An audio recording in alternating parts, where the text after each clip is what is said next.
knowledge about the whole process of interviewing.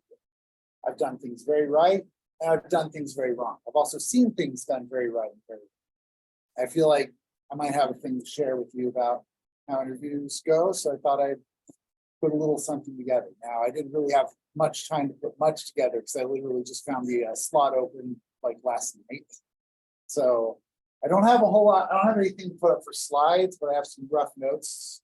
So we'll just kind of go through some suggestions, advice, ask you what you think about some stuff and try and get your thoughts. And if we have some time or the information, maybe we'll go through some practices, because nothing prepares you for an interview like practicing for another interview.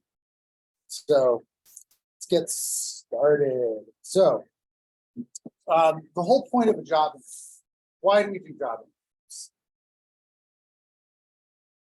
See if we're a good fit. To see if we're a good fit. Why else do we do a job interview?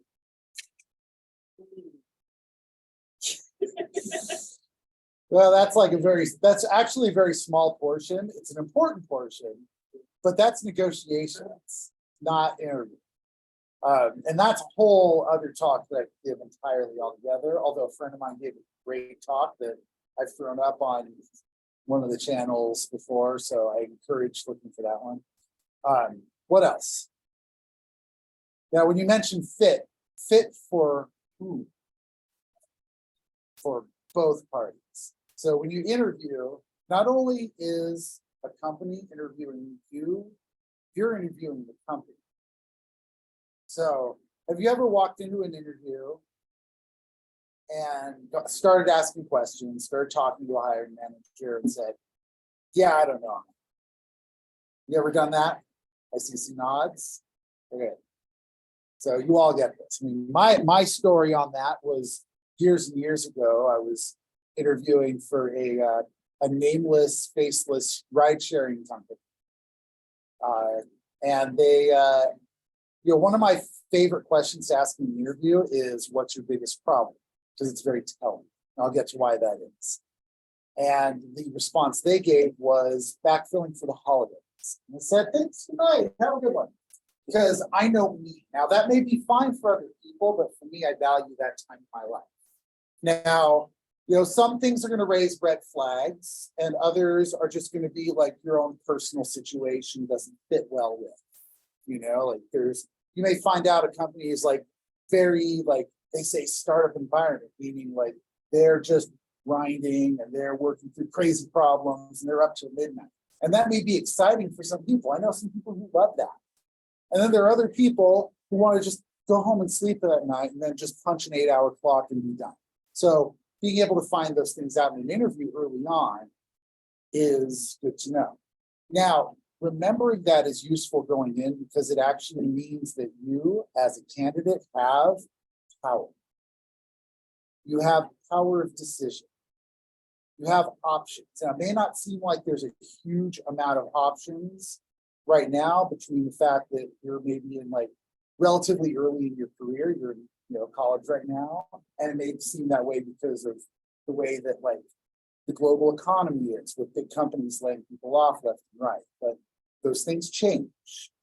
There have been recessions before, there have been mass layoffs before, and we always come through on the other side. So I have high hopes that regardless of what happens, it's still going to be a useful skill going forward. All right. So there's one other thing that I had learned the hard way about interviews is that nobody does it right. No company, no interview process does it right. Some just do it better than others. And just because a company does a better interview than others doesn't make them a better company overall. Because the act of interviewing versus the act of actually running a company and running an engineering organization, those are two totally separate things. There's a lot of relationship between them if they're doing it right. And this was something that at my last job, I used to work at Twitter, yes. And we had actually a whole lot of discussions about how we could do interviews better, doing things like how do we abstract things like people's demographic away from their history and experience. So that way, when we're looking at somebody's history, we're not judging them on the fact that, choices based on like their gender or their race or their age or their experience or things like that. And some companies, again, do this better than others. Like Square actually did a much better job of that in some regards because of how they did their interview processes. So, and I could talk at length about that, but I don't want to dive too deep into details about what company specifics do. So I like to call it interviewing kind of a necessary evil because it's not, nobody's going to be able to just, if we just all did it like the Growy way and say, hey, I'm just going to hire my friend's nephew, then nobody would ever get through no matter how good they are. So we have to go through this process. So we try and make it as fruitful as we can. So there's some definite do's and don'ts about what to do in an interview. So can we think about like, what are some good do's, things that you could and should do in an interview? I've got my own list here, but I want to hear what y'all come up with. I'm sorry? Arrive on time. That's a good one.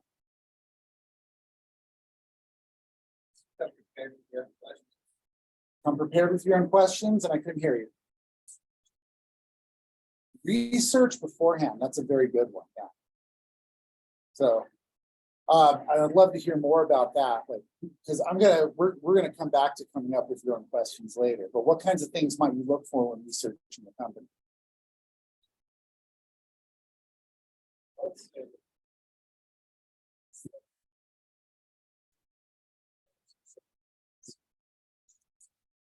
The type of work they do, so that you know what questions to ask. So I'm repeating because there's a loud fan. I want to make sure that folks over here can hear what he said.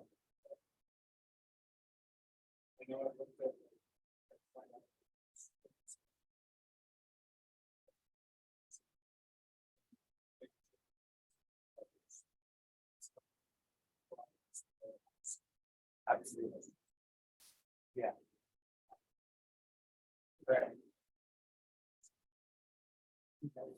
I'd say when you fit what size you're saying with the startup stuff, if it's like small, you can expect that's sort of culture, rapid growth. It's like if you're specifically with that team, Right. What you value, yeah. Like, would you want to go work for a company that was in a business that was against something you personally value? Probably not. Like I've done enough work in social media that I have made a pat decision never to even bother applying. And I have now tons of friends at Reddit who I'm sure if I go and I ask, they'd probably score me in an interview, but I don't want to go work in social media. So yeah, those are some good thoughts. So what else? There's some perhaps less obvious do's going into it. We mentioned being on time. How about, I like to mention being polite. And it's an often overlooked thing. I say this because I've been in interviews where you can't get like a simple hello out of someone. But then you have somebody people who will come in and they will open up and they will show and express an interest. But I've also had people come in and just be absolute asses in this. I also say or if you're not here, like I guess if you don't like that speech. Let me think about it. No, that's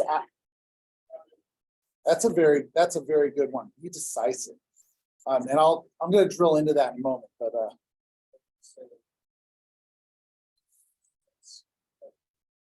dress professional. Well, there's some stuff to unpack with that. And some of it gets into actually discriminatory practices. Yeah. Right. Now, granted, like there's always going to be an unconscious bias to somebody. It's like you see somebody in like a suit versus somebody who's dressed in rags and smells like shit. You're more inclined to be like psychologically attractive.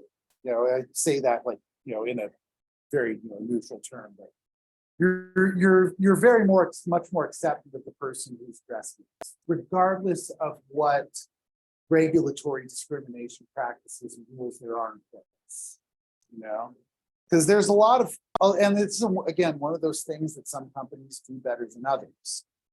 When I was, at Facebook, they trained us intentionally that when you're in an interview, you can't ask anybody anything outside of the scope of the interview.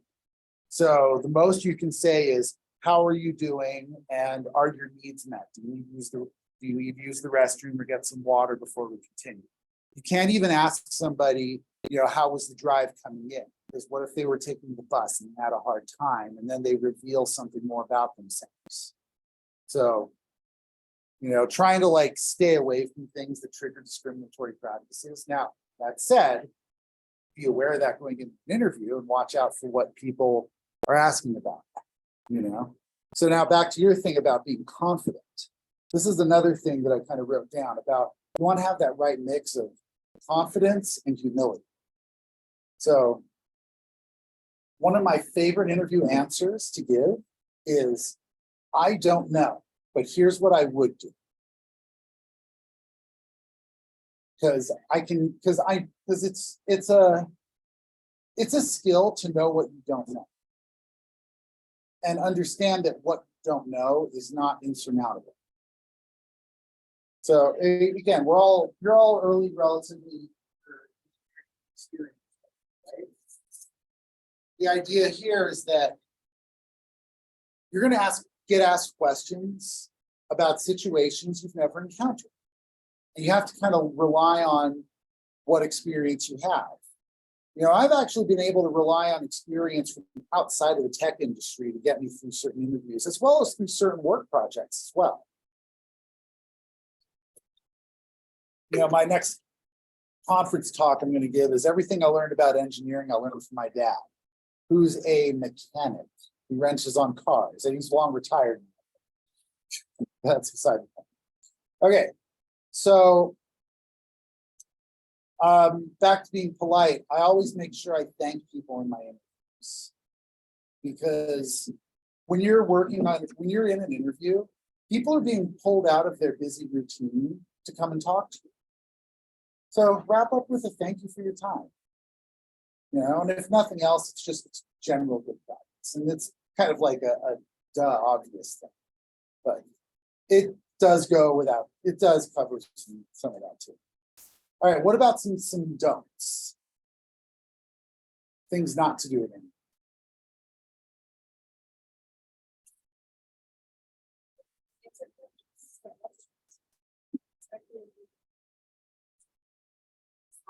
Absolutely. Absolutely, yes. Ask a lot of questions. Well, that's a do. But the counter to that is don't be quiet. Don't be silent. I've had interviews where I'll ask a question, and I like to ask a lot of open-ended questions in interviews. Like here's an open pile of infrastructure, design something to accomplish this goal. And people will just clam up. And it's not necessarily that it's bad if you clam up because it shows you don't know anything, but I have no way of finding out as an interviewer. So talk through your process, and you'll hear interviewers tell you all the time, please talk through your process. Please speak through what you're thinking so that I can understand what you're thinking about. So I get very babbly during interviews. I say, yes, I want to think about that, but I may not do that because of this. And I start talking through this. And every now and again, an interviewer will say, well, tell me more about that, whatever that is that I may have mentioned. So that way because the whole point is for them to get to know me. And the other thing too is, this is perhaps a little counterintuitive, but bragging. Now, don't just say, yeah, I'm awesome, everybody else sucks. Not that kind of guy. Highlight your accomplishments. I helped put together the Hacker Refactor Club. I got through all of my projects in school on time and did really well on my grades. I did this internship where I did XYZ for company. Well, I say it's suddenly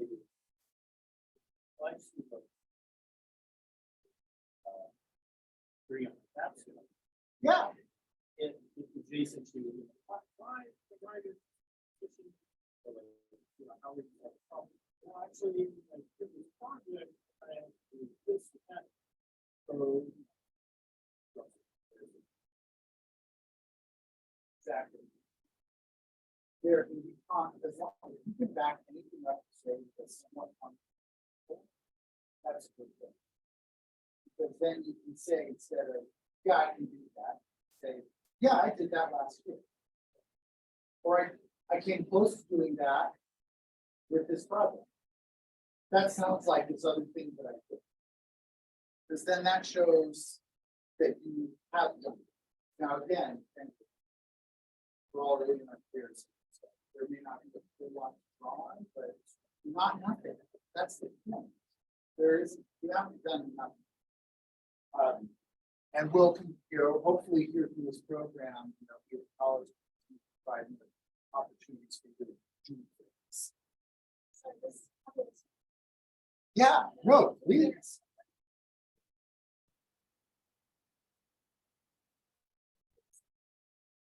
Yeah.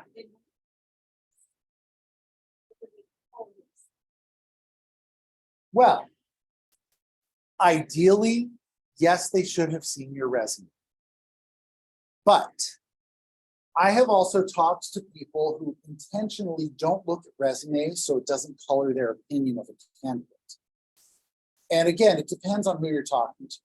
Now, the common tech company interview pattern follows something loosely like this. You start with the recruiter.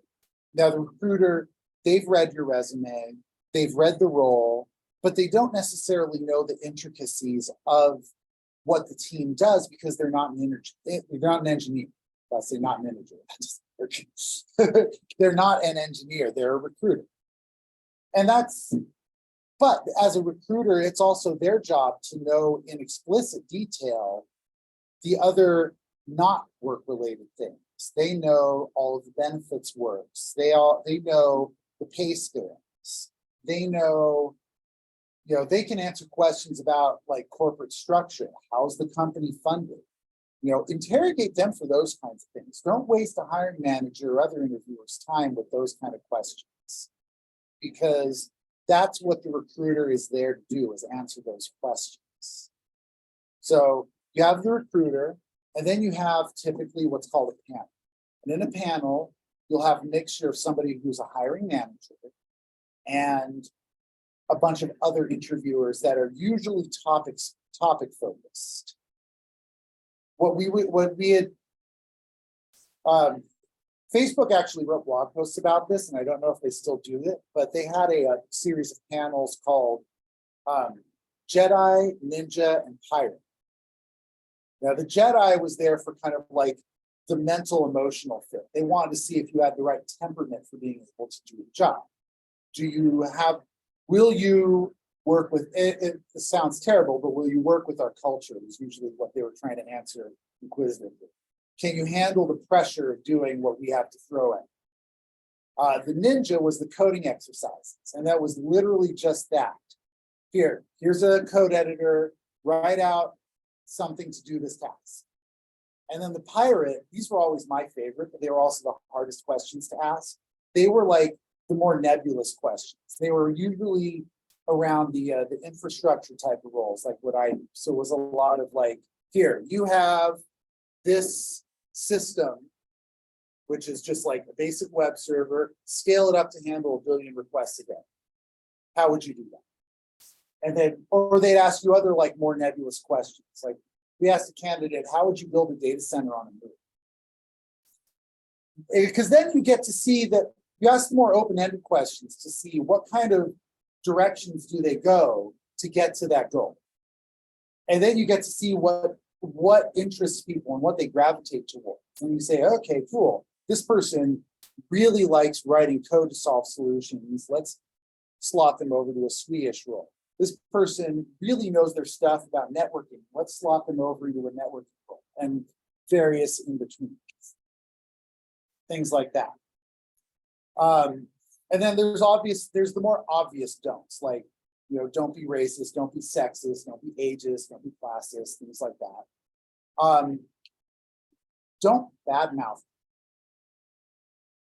It's a small world out there. And on top of that, even if you end up trash talking somebody who the other person at the interviewer end doesn't know, they don't want to work. They're not likely to hire somebody who's going to be a jerk.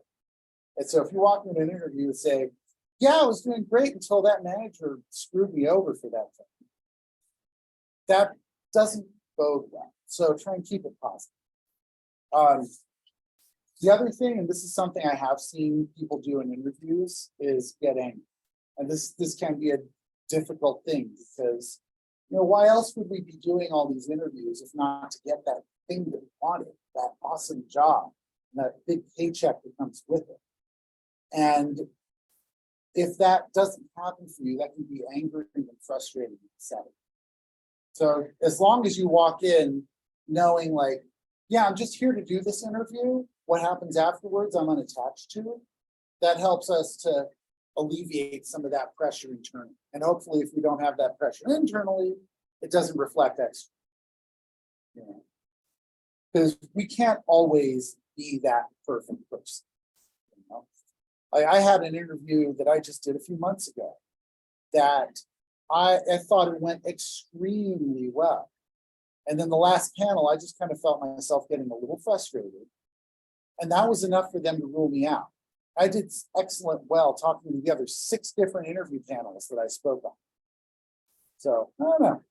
You never know what's going to happen. And it can, so always try and just be like calm and cool throughout. And if you don't feel like you can, there's nothing wrong with saying, hey, I just need 10 minutes. Is it okay if we take a quick, if I can take a quick break before we proceed? That was a mistake that I made that cost me that time, but that's okay. So, because again, that's just one. All right. So we started talking a bit about questions to ask in an interview.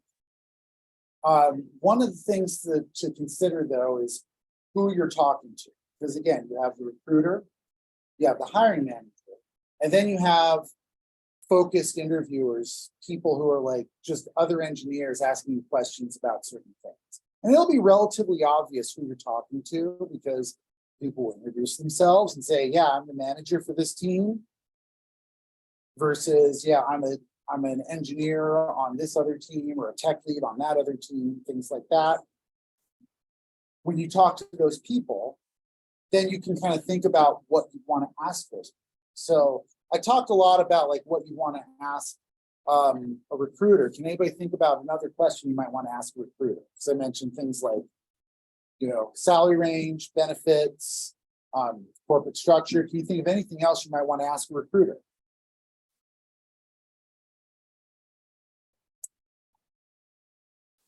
Would you love to know what the job title is? Yeah, and ultimately, you'd hope that you'd have a job title before you start talking to a recruiter.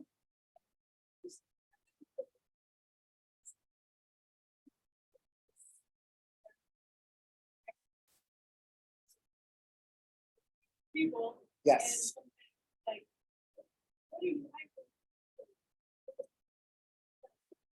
No, you're absolutely right. And I've had that call before too. Now that I'm remembering it, you're absolutely right. So, know what the job is. All right. What else? Can you think of any other questions that you might want to ask a recruiter? What is the hiring manager like? You're gonna, if you get through the recruiter, you're gonna find out, but no, that's actually not a bad question. Because I've had recruiters tell me things like, you're gonna meet with so and so. And so, you're there, and they'll reveal some detail. Like, you're gonna have a hard time getting a read out of that person. Or he's totally nice. He's really easy to talk to. Or don't let his stern attitude get to you. They'll usually reveal something. So yeah, that's actually a really good thought that I hadn't thought of. Thank you. Cool.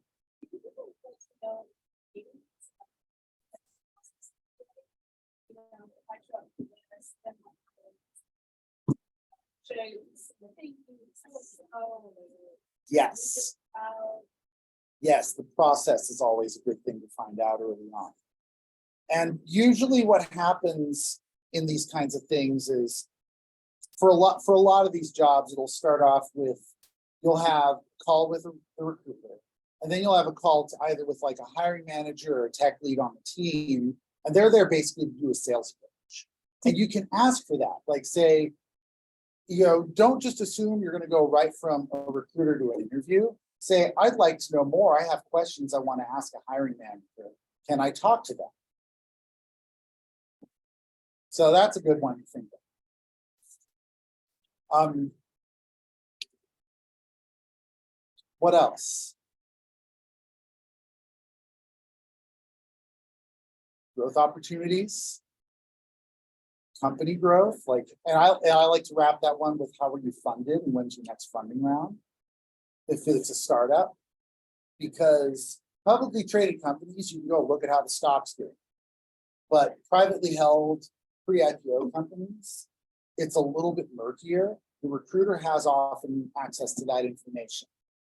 They'll be able to tell you, yeah, we had our Series B last year, we had our last valuation last year, whatever. And you may not know what to do with that information. When you get it, come see me. I'm happy to share. I'm in the Discord, because there's a lot to unpack with that. And that may be more of like that may not matter until you've got your second and third job under your belt. So, but it's at least something to think about. But then you can also ask, like, what is the team like? I would say that it could be what your culture of that all of your job would be like funding good or money trying out pressure. It's a good product. Yeah. No, absolutely, you're right about that.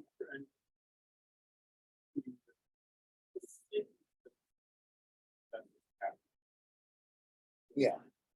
But that's also why it helps to know your own values, because then you can see if the situation lining up with the funding lines up with your values. Yeah. All right. So we talked a lot about what to ask a recruiter. Now, again, usually the process, and I say usually because again, everybody does it a little different. After talking to a recruiter, you'll if everything looks good there, they may set you up to talk with a hiring manager. And then with the hiring manager, this is usually a softer interview before you get to the full panel. And that's where you can ask more detailed questions about the specifics of the role. So what might you want to ask a hiring manager? Now, for those who don't know, when I say hiring manager, a hiring manager is typically the person who is orchestrating the hiring decision on the role. I say orchestrating because the hiring manager doesn't always have hiring decision. They have the big hand in it, because ideally if somebody has hiring decision power, they're collating information from everywhere. So the way they did this at Square was after everybody did their interview panels, all of those people would submit their feedback anonymously to a decision panel, which was a completely removed group. And so the people making the decision never had a chance to talk to you. They only get to see written feedback about a candidate, name, job history, just written feedback about a candidate, and they made their decision on that only. So then if the people you talk to in your interview really wanted you, they'll sell you well in that packet. And if they don't, then they won't. So, but for the most part, a hiring manager is the one who has the final hiring decision for the most part. So, but a hiring manager is also typically the actual reporting manager you can report to at the end of the day. So what might you want to ask that person? What project that you guys currently working on, how far along are you, and what my role would be if I were to get hired? Absolutely, yeah, the obvious stuff, right? What else?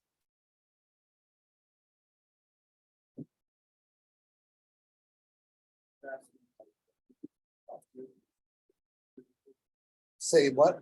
Yeah, specifically. Yes, exactly. That's another good one. They'll usually volunteer that information right up anyway. Of course, they don't always know, because oftentimes the panel isn't organized until after the hiring manager signs off and says, yes, we can put this person through the rounds. And then the recruiter starts looking at schedules and saying, okay, you're free, let's go. And then interview panels start showing up on my calendar. What else? What else might you want to ask a hiring manager? Or this is the person who will most likely be your direct manager when you get in the company. That's a great one. What's your management style?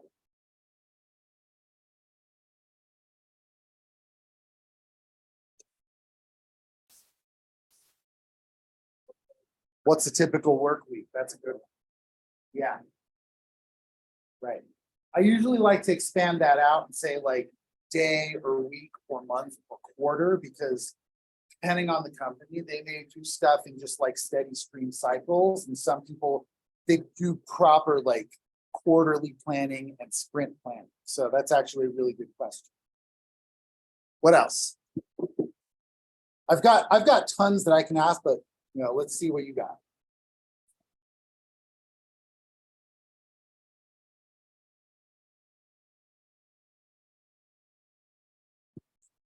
So one of the things that people may not know about is on-call. Are you familiar with what on-call means? Ask what the on-call rotation is, how frequent, and what's the pager length, and what's the expected response. I interviewed at Netflix and found out their response time for the pager was a little bit less reasonable than I wanted. And they had no secondary plan. So it was like, if I didn't answer that call within 5 minutes, and I have been known to sleep through my pager more than once. But if I didn't answer that call within 5 minutes, then the rest of the team gets finished simultaneously. There's not just a dedicated secondary, it's just you and then everybody within 5 minutes. And it's like, I didn't like that. I didn't like that at all. I spent my entire life trying not to be on call. So.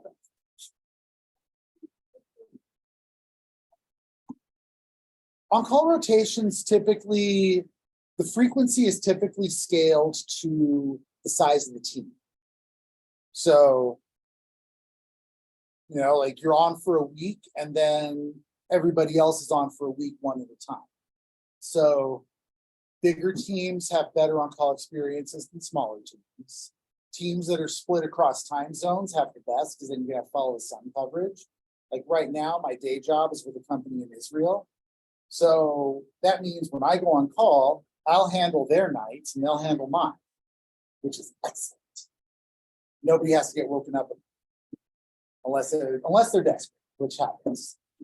So there's those things. All right, can you think of anything else you want to ask a hiring manager?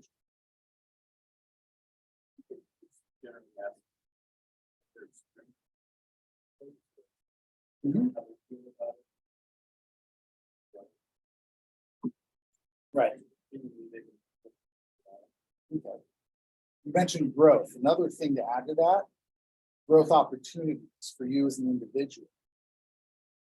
What is the promotion process like? What is internal mobility in the company? One of the things we talked about a lot at Twitter when we were hiring was looking for something called a growth mindset. What that meant is, are you just going to come in and sit down and press buttons and squash bugs all day and be done? Or are you going to try and go beyond your goal? That's something they look for in an interview. So act like it and ask about it. Say, what's the growth pattern like for me as an individual? And how will you support me? Because a manager's job is to support your career. And you want to find out how they're going to do that. And I've had managers that have done a great job supporting my career, and others that have done a garbage job supporting me. And I've quit some of those managers I've never quit a company, I've always quit a manager. So, and you sometimes don't know until you get in the door, so try and find out all you can. And that's also why you want to know about like internal mobility. If I get in and you're, sure, can I move to another team?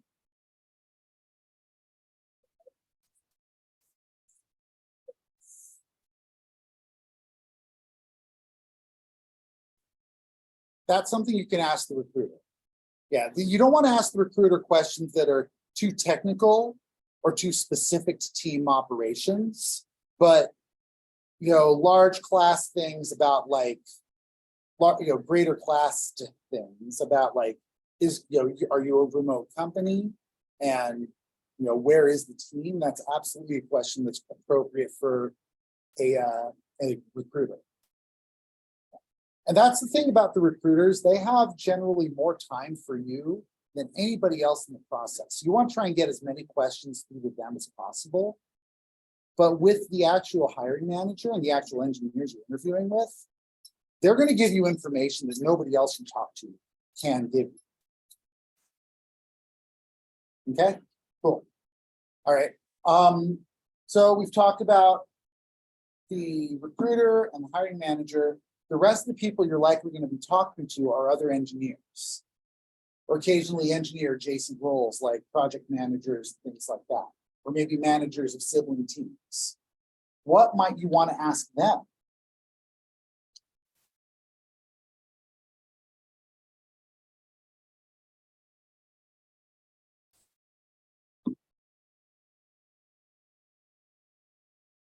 Yes. Ask them the techie questions, and then ask them the personal question. Well, not too personal, about like, how do you organize your day? How do you get together? Do you have some sort of social water cooler type of events? But also you want to ask them the same questions that you might ask a hiring manager, because they're going to give it to you from a different perspective. And if the responses sound similar, that's good. If they sound word for word the same, that's reversed, and that could be telling. And if they sound vastly different, then that's also telling. It's like, okay, cool. Is the manager really as good as they claim to be? So what other questions might you want to ask, like, the other interviews?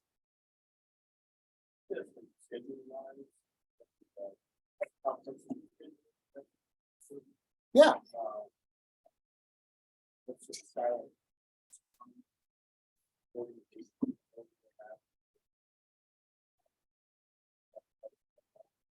Absolutely. Yeah. Okay. Anything else? I've got more as well, but I want to hear what you have to say. Because you're all coming up with very good and very, very good stuff. These are, you're thinking of things that people don't necessarily think of going into interviews. So this is good. You're more prepared than you give yourself credit for. I was just gonna bring one out. And again, like I said earlier, one of the best questions I like to ask is the whole "what's your biggest problem?" I leave that very open-ended.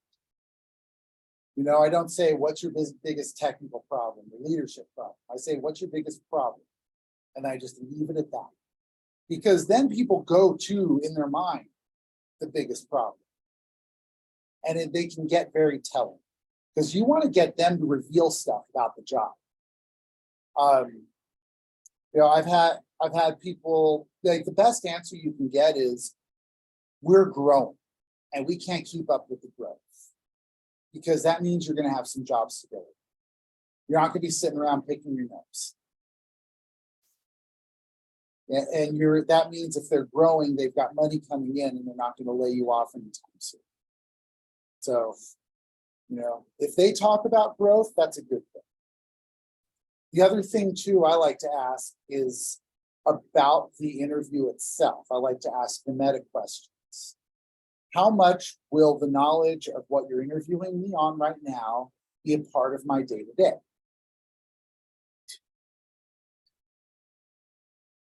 And then you can ask them the more nuanced questions about the things that you might have asked your hiring manager, like, ask them what the growth process is like, especially if they're a more senior candidate, if they're a more senior person. If somebody comes in and says, yeah, like I'm a senior staff or a principal, say, yes, please tell me, how did you get there? What kinds of things would I have to do to get there? So those kind of interview questions are those are kind of questions you want to have in the back pocket. Try and have a bunch of those, because usually what happens in those rounds is the typical interview process is it opens up for give you a few minutes up front for intros. And then they leave a few minutes at the end for you to ask questions. So don't lose that time. That 5 minutes with that candidate, with that interviewer, is the only time you're going to get to ask them all these questions. If you get that session with the hiring manager before the full panel too, that's also when you're going to get all that time to ask all of those questions. And one thing this is something that it took me years to figure out to do. When you're asking these questions, write them down. I keep a Google Doc in a separate tab. It's easier to do when you're doing these remote, because you're sitting there over a Zoom call. You can have just a separate tab in the background where you can sit there and jot down notes. And then anything that you hear that's good, bad, or otherwise, just write it down. And I could show you my notes from the interview rounds that I've been doing this last winter while I was unemployed. And you see all kinds of stuff. And then go back and compare, look at the original job description and look at the notes from the interview and compare them and see how in line they are. Chances are they're not, and that's okay, because job descriptions suck. They are all terrible. I'm not saying this to be as I'm saying this because it's true. I've had to write a job description and I don't know. I just want somebody who can help me do this thing. How do I quantify that into categories and levels and things? Do I say I want so many years of experience? How many years of experience is correct? There is no correct answer. So you just kind of roll the dice and guess. Now that goes back to another thing about applying for jobs. When you do your job applications, the best thing you can do is get the referral in. If you know somebody at a company, talk to them. Don't go straight through the recruiter. Don't go apply at the front door. Go ask your friend at the company. If you don't have a friend at the company, come talk to me. Find a second connection. And if you don't have a connection there, seriously, find me on LinkedIn, throw me a hello. I will gladly accept your follow request on LinkedIn to connect. And then start looking at my connections. I know people everywhere, and I know people who know people everywhere else. If you can name a tech company, chances are I'm one hop away from somebody there. So the referral process works to get you at the top of the stack, and that's about it. It doesn't get you through the interview, because ideally they're doing the interview in a way that disregards any of that stuff, but sometimes that comes through. I've had interviews where a friend of mine referred me in and gave verbal feedback and said, yeah, this person is amazing for these reasons, hire them. It's happened. So but the most you can really be guaranteed is that a referral will just get you into the top of the stack. I've had referrals go nowhere plenty of times, but all it does is it speeds up the process for you, if it does anything. So get through somebody and use me. There's other instructors here who also have connections at other companies as well. Use them, because it costs me nothing but a few minutes to try and connect you with somebody, and I want to. And chances are they want to too. A lot of companies give referral bonuses. And if somebody's getting a referral bonus and a referral comes into their lap, of course they're going to put you. They're not going to be the one to say no. It's the recruiter's job to say no. Because recruiter has a stack of resumes this thick, and they want to get it down to this many to hand to a hiring manager. say, here, out of these 10,000 candidates, here's the 5 that I think are good. A referral gets you close to that top 5 staff. So do that. That's the way to do it. All right. Yes. Without, but Yeah. back in the day, we used to have. Yes. So how is it that it's part of all